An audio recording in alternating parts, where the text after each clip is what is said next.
I couldn't breathe, and there were dust coming into my nose and my throat. So as I was crying, I realized that, oh no, I can't breathe. The more I cried, the less I could breathe. So I'm like, okay, I gotta stop crying and just wait for for me to die. Wow. I wasn't asking him to get me out because I didn't see a way out where I was, and there was no hope for me. You heard it here first, now run and tell of the righteous riot. H1 United, come on, don't fight it. Hey everybody, welcome to Run and Tell, our show where we interview our special guests and find out what great things that God has done in their lives. Today I'm excited about our special guest that we have with us. Her name is Sophia McDaniel. She is from Haiti, and she is also married to our last guest, Brian, who you may have watched by now. And but here's the thing, Sophia has a story that you got to hear. Something so awesome of how God just preserved her and took care of her in one of the most scariest things that anybody could ever endure in their lifetime.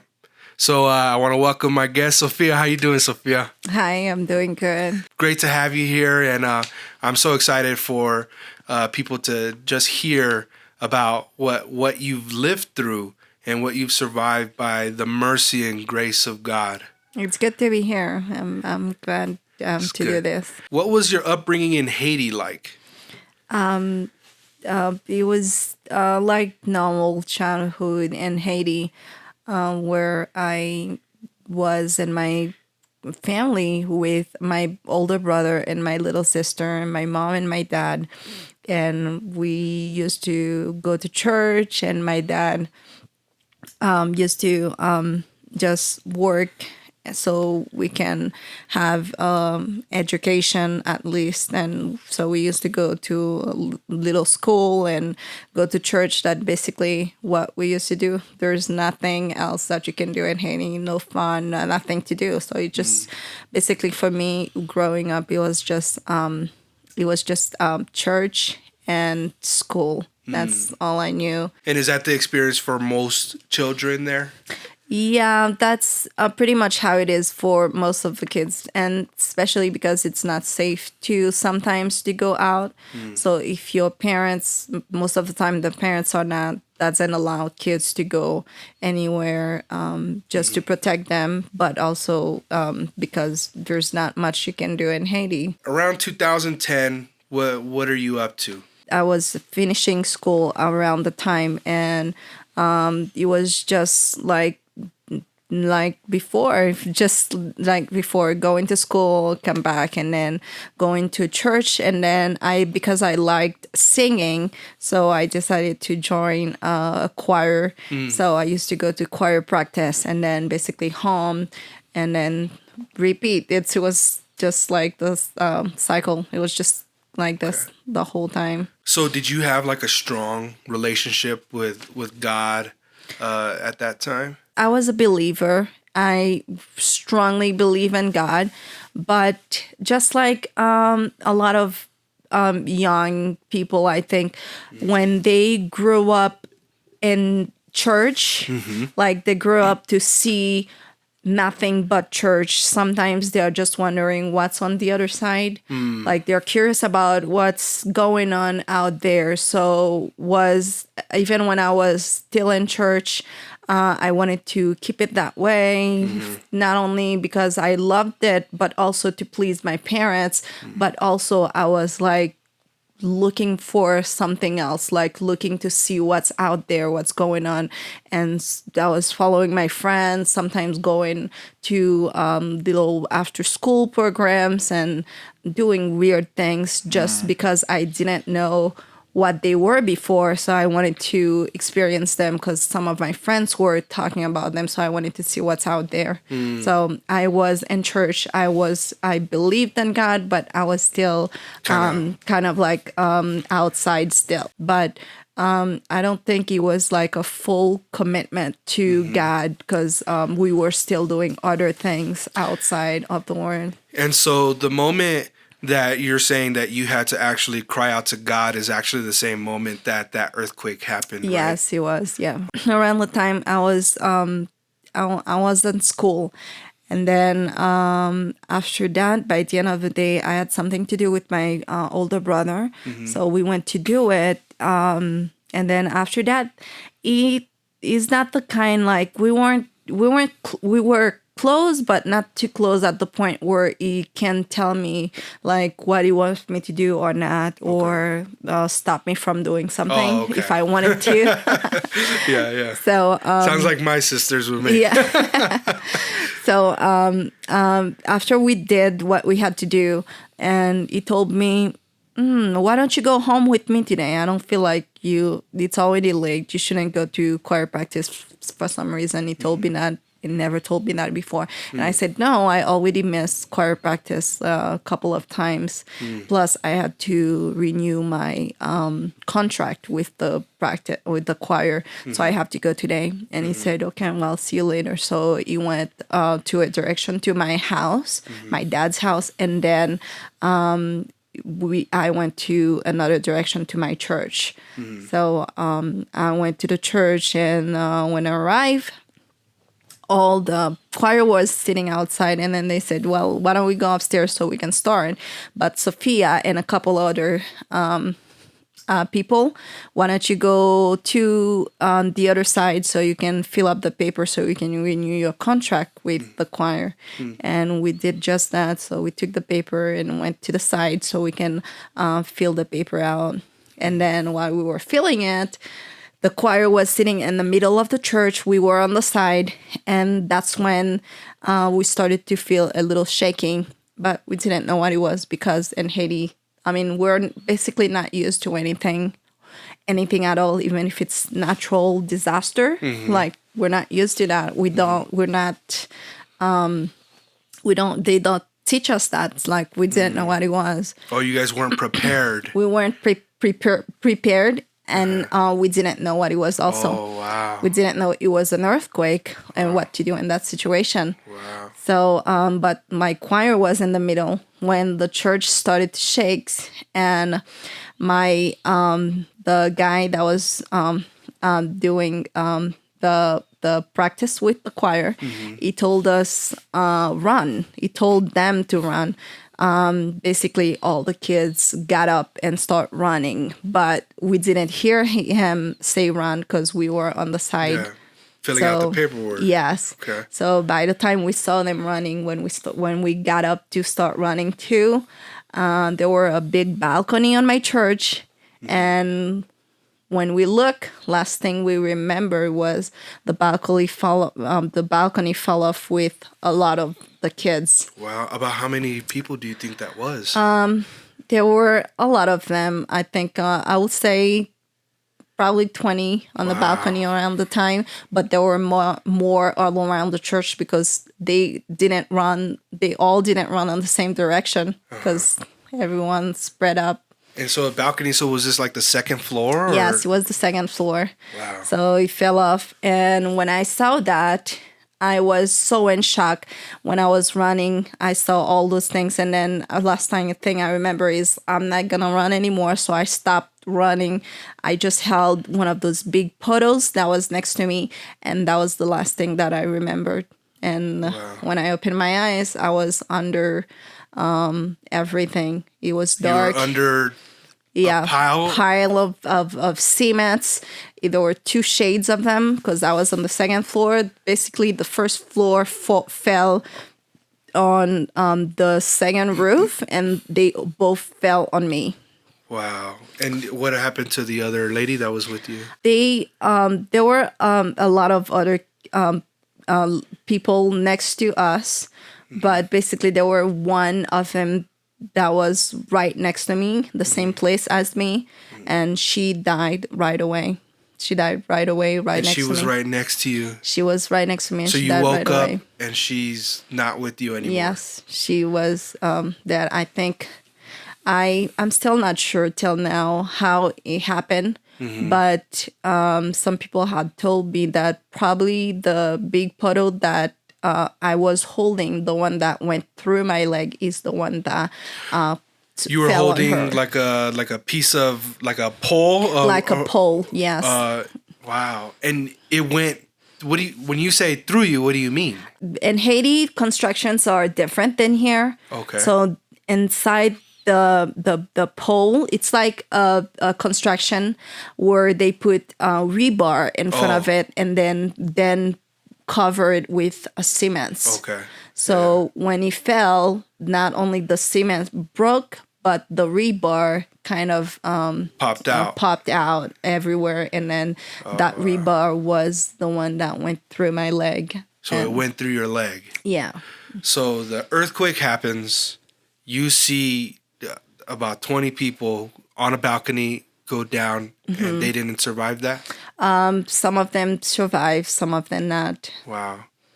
And so you're with a few other people who didn't go on the balcony, and now you're buried under 2 stories of cement, rebar, and metal. Yes, and there were a lot of others. All of the other ones that didn't have time to jump outside or make it outside, they were all under. And I could hear all of them screaming and crying to the Lord, like, Jesus, save me, and just crying and screaming. And what did you do? In that moment, I think that's when it finally hit me. And I was like, okay, I think I am buried underneath cement, and I'm done. So that's when I kind of had a feeling of what was happening. And I was like, okay, I think that's it. So I started to cry too, and I started to pray.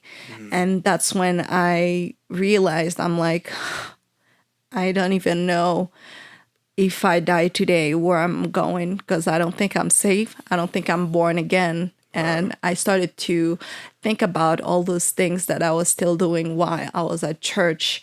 And that's when I was like, I don't know where I'm going, but God, I know I'm going to die right now. All I'm asking you is to forgive me and just receive me in your house today, because I know I'm going to be dead right now. I'm done. There's nothing I can do.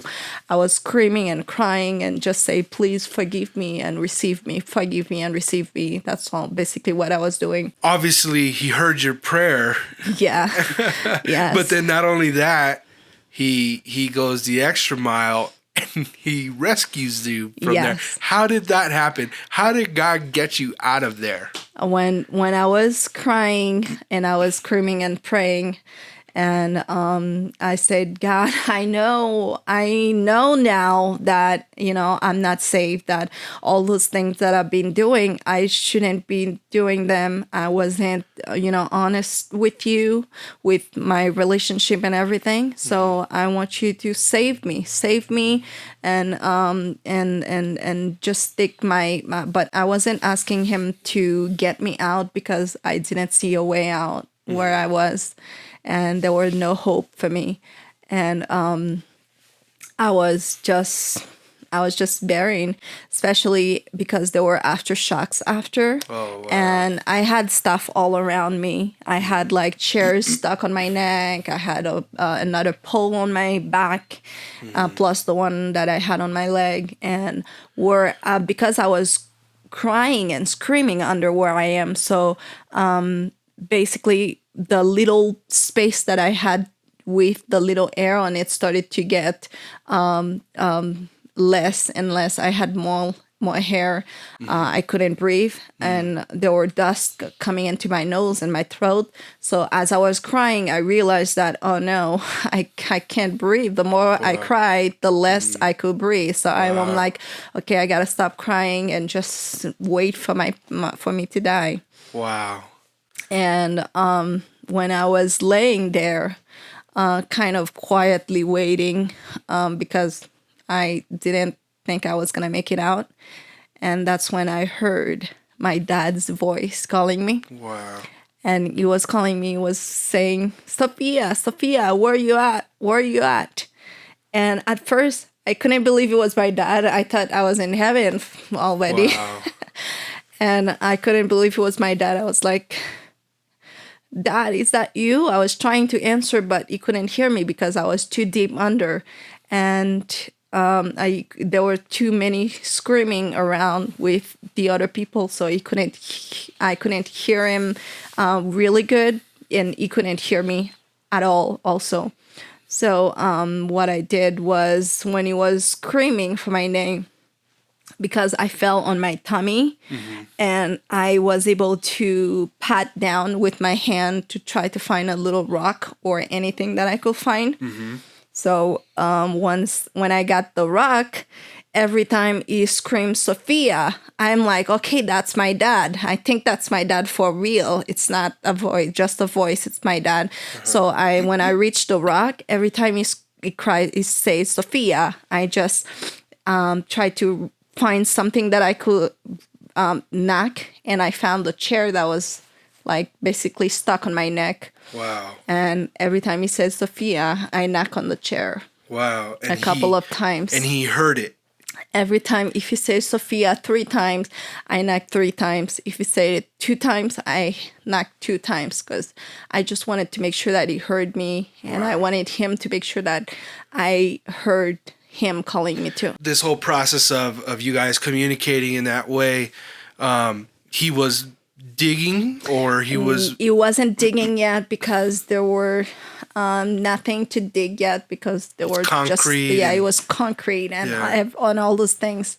What it did was, when he realized that it was me knocking on that chair, he came right up to me somehow.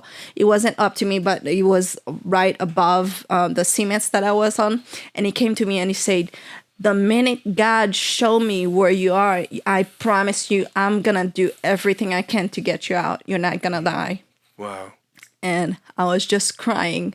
When he said that, what went through your mind when he said that? I was just crying. I saw a little hope for me, but also, because I was so buried underneath, I was like, well, at least he knows that I'm here, and we'll see what happened. Was it a big building?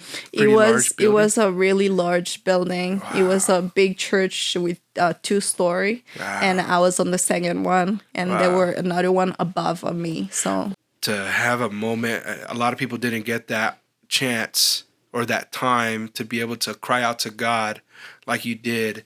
But you cry out to God, and then you kind of accept it. You accept the moment. Yes. And you just wait, and then you hear your Father's voice. Yes. It's almost like when, when Jonah is in the ocean and he's saying that the seaweed, it's like wrapping around his neck, and then bam, God sends the great fish. Yeah. Once he figured out where you were, how did he dig you up? He went out and started to scream to a bunch of people. My daughter's in there. I need help digging her out. And in Haiti, it's not like there's big tractors and things that can pick up those cements for you. Yeah. So what they did is, a bunch of guys basically went to their houses and places around and see whatever they can find, like hammers and saw and all those things, so they can start breaking and cutting the rebars and everything. Wow. So how long did that take? It takes about 5 to 6 hours, just because it was with hammer. Yeah. And cutting a big concrete with hammer. And then after that, you have to go inside each of them that you break to try to cut the rebar, so you can have a little open space. So do you remember the moment when they lifted that last piece? They didn't lift like the whole piece off of me, because they weren't sure how I was laying underneath. Like, they weren't sure where my body was or where my head was. So what they did is they just dig a little hole, try to see if they can touch a part of me, if I can tell them which part I touch and where I'm laying, and how they can continue to break the concrete so they can get me. Wow. So they break a little thing, and this is another miracle from God, because the little hole that they made was right above my head. Really? So when they dig it, it was right above my head, and it was a miracle. So when they touched my hair, and they said, "Is that your head?" And I said yes. So they said, "Now we gotta dig down a little bit below the hole that they did." So they went to break down there, and try to find a way where they can get the big puddles off my back before they pull me out. They pull you out, but that's not the end of it, huh? No, they after they break it, and they were breaking while I was on my back, and because of the aftershocks and the pounding of the hammer through the concrete, and the concrete was right on my back, so it was getting deeper into my skin, and just breaking my skin and going inside me. Wow. So they were like, "Are you okay for us to break it on you?" And I said, "Do what you have to do. Just get me out of here." So every time they're making progress to getting you out, they're also hurting you. Yes, they were hurting me because it was going deeper on my body. Wow. Everything else was going deeper in my body. And you But, had 2 pieces of rebar in you. I had one piece on my leg, and one that was going deeper inside my back. Into your back. Yes. Wow. So by the time they get you out, what is your state of being? I was still okay before I get out. It's when they pull me out of the rebars and the things that was, I basically went crushing under the pole that they were breaking. They couldn't break it anymore, so they had to just pull me, and it kind of crushed me under it when they were pulling me. And what happened? When I got out, right away, the first thing that happened to me was my head. My head got swollen, really big. Like I was like almost like a basketball. Wow. And it was really shiny. So they got scared a little bit, and they said that, they are giving first aids to people in a Adventist church close by. And we didn't have the choice. And by the time my dad just wanted to get me somewhere people could look at me. So what it did is try to find any kind of transportation and just get me to that Adventist church. They said when we get there, they said that ad that they are giving, it's only for like people that had little scratch and little, little like things. bandages. Yeah, little Wow. that needs like bandages and stuff. It's not for this kind of things. So the hospitals were nobody, like you said earlier, not just on an individual level, but the cities, the government wasn't ready for something like this. No, they weren't ready. First, there were no hospital that could give good care before.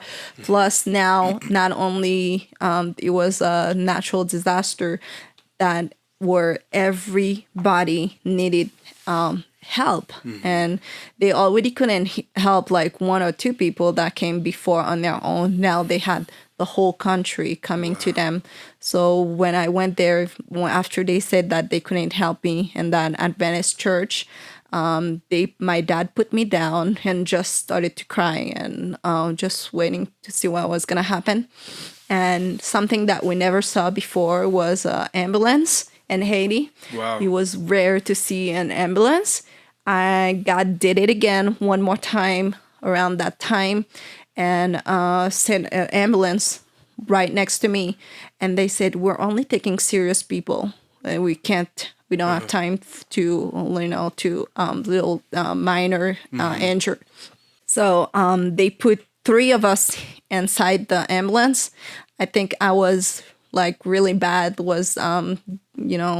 I had open wounds on my leg and my back, and my neck was kind of injured too, and my head was swollen. Plus, there were another guy that his head was kind of like open, and there were another lady. She lost her leg. Wow. So the point is that everybody everybody needed that ambulance. Yes. Everyone needed an ambulance, but they said they were taking serious people. And God made it possible for me to get into it with 2 other people. So they went to the hospital with us. My dad started to have a little hope, me too, because we were in the ambulance going to the hospital. Even there were no road to drive. There were no place to basically go. But the ambulance made it to the hospital after like almost an hour, I will say. When I got to the hospital, they just put me down on the floor because that's where everybody was. There were no room or no doctors or anything. So they put me down on the floor and they Were said, there good other luck. people on the floor near you? Yes, there were many people on the floor.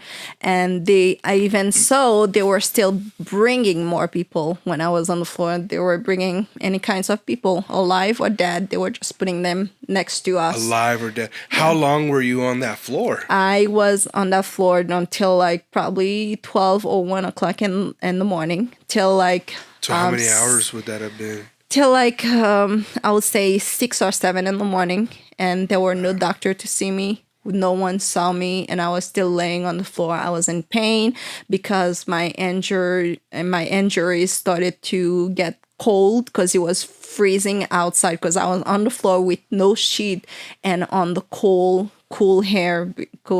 So it was in the morning, and my injuries started to hurt a little bit. Wow. And that's when my mom started to cry. She was basically begging anyone she could find, or whoever she saw going by, she was begging. And she's like, just do something for my daughter. Just look at her. Do something. And in the morning, there were a nurse walking by, and she just saying, we can't do anything for your daughter because we're too busy. We have too many people. We don't know what to do. And she said, just look at her, do something for her. Please. She basically knelt to the nurses. And then the nurse said, okay, I'm going to see what I can do. So she went into her office. She had a shot. And till now, I don't know what kind of shot it was. And she just gave me the shot. That's the only thing I had in that hospital for like the whole time I was there. And right when she gave me that shot, I started to bleed out. Really? Yeah. And when I started to bleed out, that's when my dad said, you know what? I don't know. I don't know if she's going to make it. I don't know what's going to happen, but we can't stay here because no one will ever look at us. So let's just go home. Whatever happened. And he took me home on that morning. So he takes you home. You still have open wounds. I still have open wounds, and I was still my head was still swollen. I still had everything. All they did was just taking my clothes off and put them in a bag, and then just clean me out with water only. And so you're at home and you're just lying in bed. I was laying in bed, and that's when we started to realize that, I couldn't move. It was, I don't know if I didn't know if it was because I was squished by the concrete or if it was something else. But all I knew that was I couldn't move my arm. So were or you anything. able to move your arm before that shot? I was moving a little bit, yes, Okay. but I got really sore after when I get home because I was like just really hard for me to move pretty much anywhere in my body. So neck down, Yes. your body's not moving. Yes, I was not moving. I couldn't eat. I couldn't do anything on my own. So how long till the next time you saw some kind of medical attention? I think it took a couple of days at home for Okay. me just cleaning with water only. And my mom believed a lot on natural medicine. Okay. She's Asian. She used to go to any kind of tree that she knows the name, like just boil the leaf and just let you have some kind of tea. So she Wow. was making natural teas for me only, but I didn't have any medical care at the time. Wow. And how did the wounds get closed? They didn't get close. They just healed. No, they didn't really. So after a couple of days, I started to get infection by my wounds. And that's when also they said that I think the United States just sent a lot of doctors and stuff into the hospitals to give free care to people. And that's when my dad decided that we were going to go back to the hospital seek for care because I started to get infected. And Were you able to get care when you went back? Yeah, when I went back, they looked at me and they said, "Oh my gosh, what's going on?" Because it looks like my skin started to get pretty bad, and getting really like something that is not good anymore. So like bad meat. did they diagnose you with paralysis? They didn't diagnose me with anything pretty much because at the time it was still busy in any hospitals. It's not like they put me through machines where they can see what's going on inside my body, but they only took care of what they could see. Like they took care of my skin and my back. Infections. So they said that I had to have surgery. So I had surgery on my back and I had surgery on my leg where they had to remove the bad spots on my leg and my back and just close them out. Wow. And yeah. And so after that, were you able to walk? No, after that. And that's when I still couldn't move or have any sensation. I could move my arms, but not my legs. Okay. And that's when I realized that, oh no, I don't have any sensation on my leg. I don't know what's happening, what's going on. So when I went back to the hospital because they told me that they could help me, that's when they finally did some x-ray for me. And when they look on the x-rays, they didn't see anything wrong with them. They said, we don't see anything except for, the bone of your leg. It got pulled down a little bit from your hip. That's the only thing we see. We don't know why you don't have any sensation or why you can't walk. Wow. So they said, but we have some good news for you. They just bought us a lot of help from the States, and we're gonna be able to give you a wheelchair. Good luck. Wow. So they give me a wheelchair and they basically say good luck. So how long were you in a wheelchair? More than 6 months. It was like around 6-8 months. Okay. I was in a wheelchair. They were basically my family was my biggest supporters at the time. My dad and my mom, my brother. That's when I got close to my brother because we weren't close before because I saw how much he cared for me around the time. Just coming from my house, walking because we didn't have a car or there were no transportation around the time.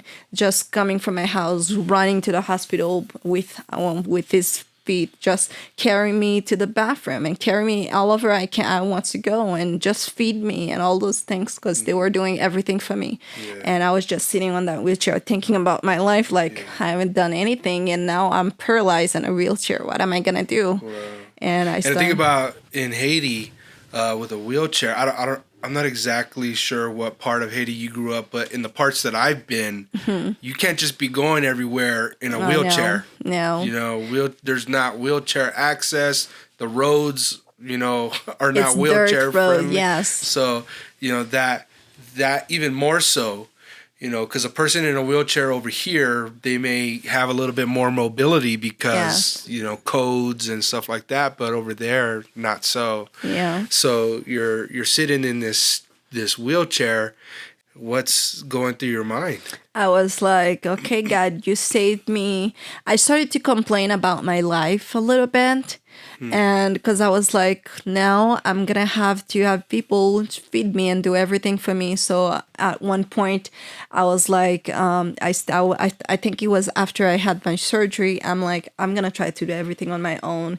And I forgot what God had done for me already, that He pulled me out of those concrete. And I went to the bathroom on my own because I wanted to wash myself on my own.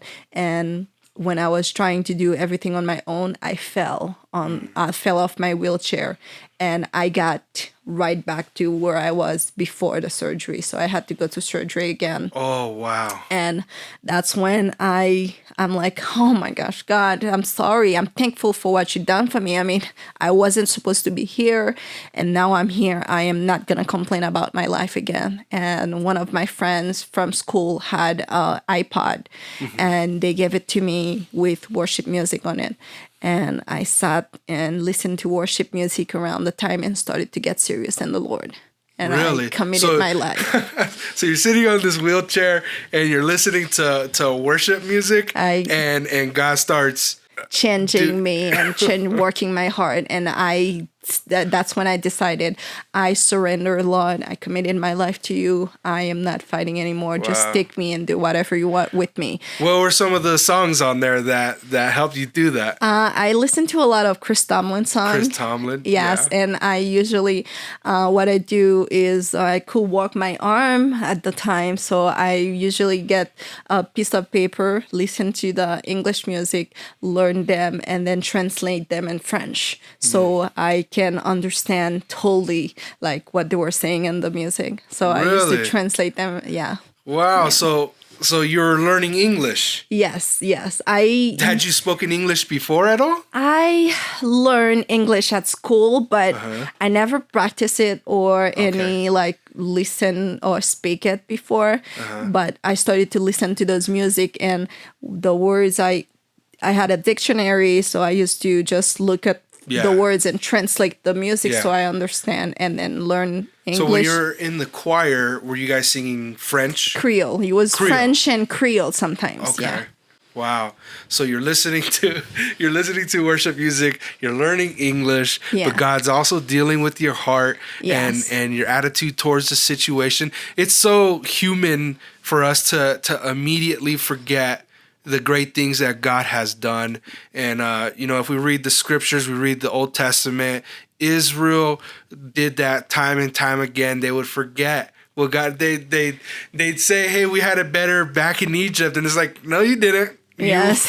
You were slaves there. It's such human nature to do that. It's true, because after I came from the concrete, and I went from one situation into another one pretty quick, and that makes me forget where I was from. Like I was under those concrete like a couple of hours ago, and you have to remember that. And I kind of forget, was complaining about people dressing me and feeding me and stuff, and then it hit me like, what are you complaining about, And he made me fall all the way to the ground again before it changed me. And I'm like, oh, okay, I got it, God. I understand. Wow. Here's the thing.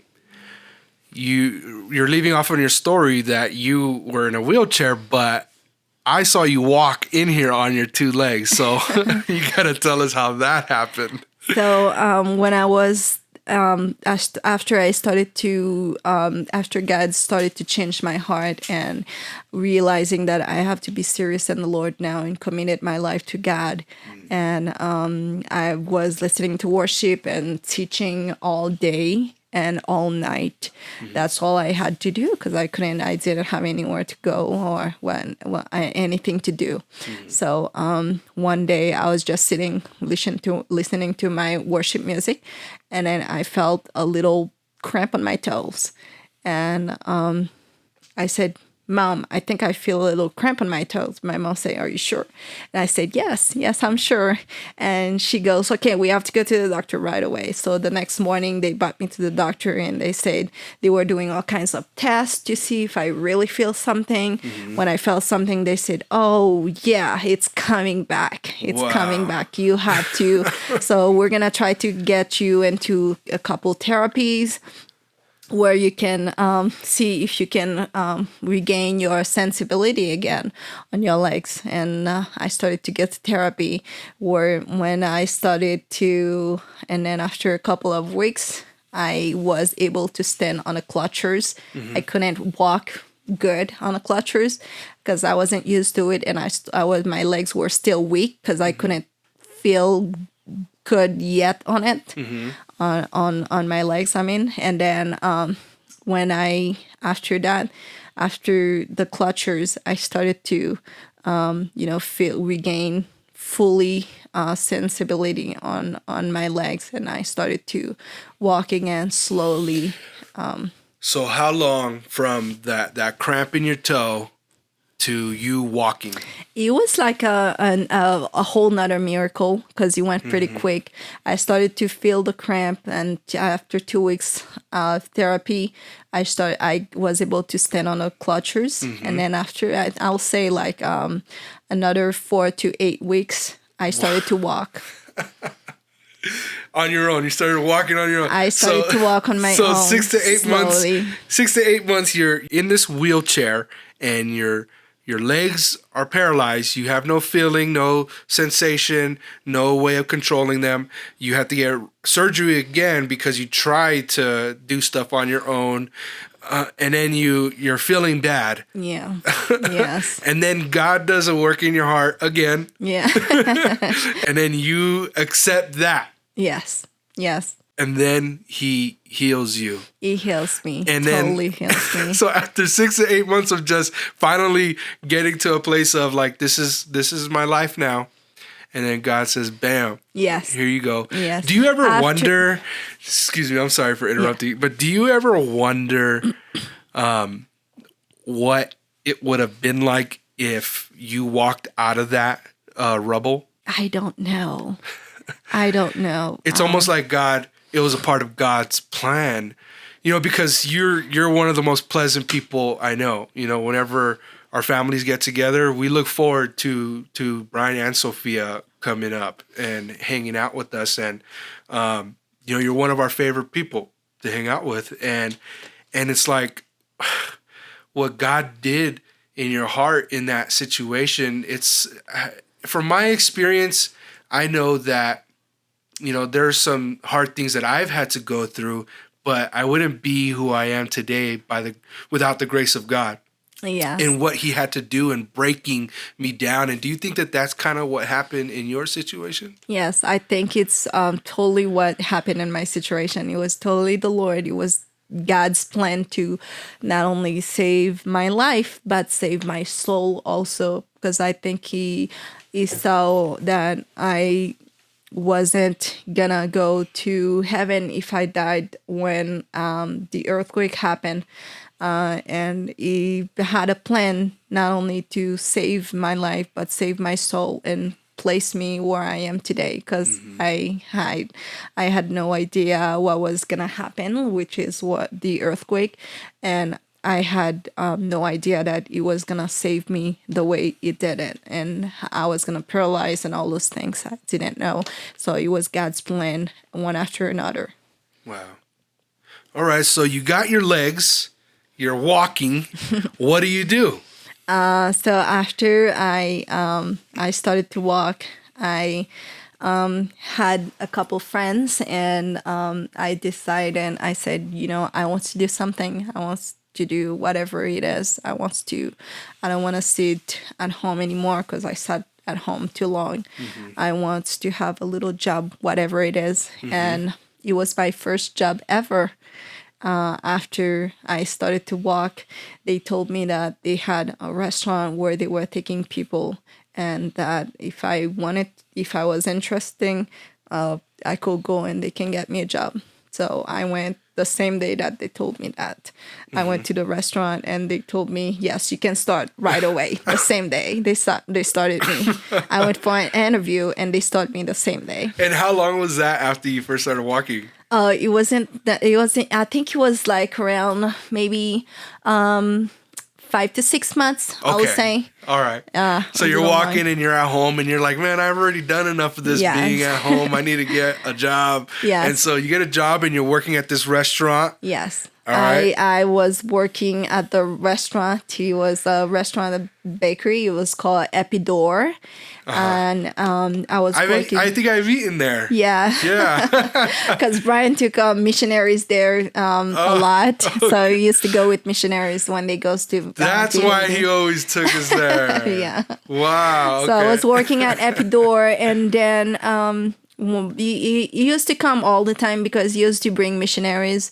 I always noticed him because I was in the department where I was working. It was like bread and pizza and those little bakery things. And what he used to do is on the afternoon, he used to come bring a lot of missionaries because they used to have a lot of missionaries because I didn't know him at the time. Okay. He used to have a lot of missionaries and bring them over on the afternoon when it was almost time for me to go home and have ordered probably like 18 pizzas and stuff. And I was just tired of it. I was like, why does he have to wait when it's almost my time to do inventory and go home? That's when he ordered 18 pizzas. So I used to be really mad, just go in the back and throw the pepperonis and whatever, not even enough cheese on it, and just throw it in the oven. So that's how I knew him. Wow. He doesn't tell that part of the story, but that makes sense.